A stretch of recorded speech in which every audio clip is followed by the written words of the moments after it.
Welcome to this video on further complex numbers. We will explore advanced concepts to build upon the foundation established in FP1, presented by CAIE for Edu-Sphere Academy. This video covers finding complex roots, applying de Moivre's theorem to solve equations, plotting loci on Argand diagrams, and understanding transformations between planes. Let's begin with the key concepts required for exercise 3a. We can represent a complex number in the modulus argument form, z equals r times the quantity cosine theta plus I sine theta. The modulus r represents the distance from the origin, while theta is the angle with the positive x-axis. For example, let's express z equals negative square root of 3 plus I in modulus argument form. First, we sketch this on an Argand diagram to identify the correct quadrant and directions. When calculating the argument, remember, it is not unique. Adding or subtracting 2 pi radians, which represents a full turn, gives the same complex number. Here's another example. Z equals 1 minus I. Again, we sketch the point to find that it lies in the 4th quadrant, leading to a negative argument. We can also write complex numbers in exponential form. Z equals r times e to the power of I theta. This will become particularly useful when we study series expansions in Chapter 6. To convert z equals 2 minus 3i into exponential form, we follow the same process.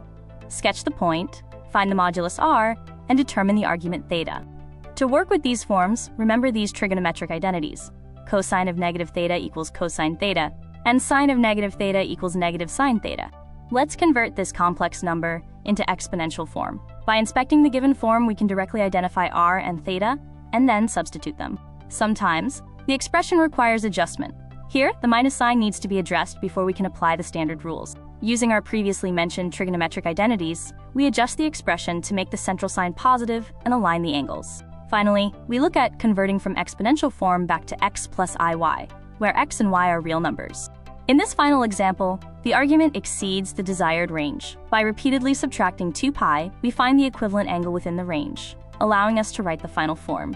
Now let's explore how multiplication and division of complex numbers work in their modulus argument form.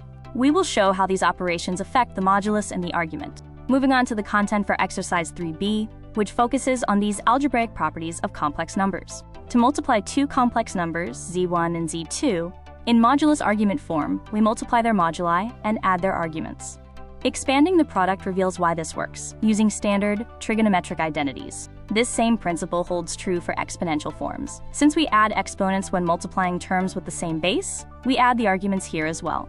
For division, we follow a similar logic.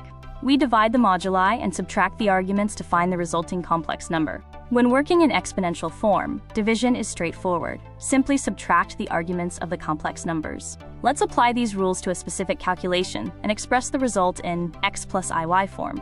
By applying the identities for negative angles, we can ensure our complex numbers are in the correct form before performing the multiplication. Similarly, we can perform division by applying the same rules to combine the terms and then simplify the final expression. Next, we will cover the teachings for exercise 3c, which introduces a fundamental tool for working with complex numbers. This brings us to de Moivre's theorem, which provides a powerful way to raise complex numbers to any integer power, nen. We can prove de Moivre's theorem using the method of mathematical induction. This involves a basis step, an assumption step, and the inductive step. In the inductive step, we demonstrate that if the theorem holds for a positive integer k, it must also hold for k plus 1. By showing this progression holds true, we conclude that the theorem is valid for all positive integers. Finally, we can extend this proof to negative integers by substituting a positive integer m for negative n, completing the proof for all integer values. We've confirmed de Moivre's theorem for positive and negative integers. Proving it for 0 is straightforward, as any non-zero number to the power of 0 is 1. De Moivre's theorem can also be expressed in exponential form, which often simplifies calculations by allowing us to easily distribute the power across the modulus and argument. When simplifying expressions like this, ensure the denominator is in the correct form. Then apply the theorem and the rules for dividing complex numbers. For more complex expressions, it is helpful to start with an Argand diagram to identify the modulus and argument of the terms inside the bracket before raising to a power. Once you have the modulus and argument, convert the expression, apply de Moivre's theorem, and simplify the resulting sine and cosine terms. Moving forward, we will look at the teachings for exercise 3d, which involves applying these theorems to trigonometric identities. De Moivre's theorem allows us to derive new identities, such as expressing cosine of 6 theta in terms of powers of cosine theta using binomial expansion. When expressing cosine of 3 theta using powers of cosine theta, we compare results from de Moivre's theorem with the binomial expansion to establish the identity. By applying the binomial expansion to the cosine plus I sine expression, we generate terms that allow us to equate the real and imaginary parts. Following the expansion, we simplify the terms, substitute where appropriate, and confirm the relationship between the trigonometric function and its power series. To express sine of 6 theta in powers of cosine theta, we follow a similar logic, utilizing de Moivre's theorem and the binomial expansion. Expanding these higher-order terms requires careful grouping of real and imaginary parts, and correctly handling the powers of I. After dividing by sine theta where appropriate in grouping terms, we arrive at the desired expression in powers of cosine theta.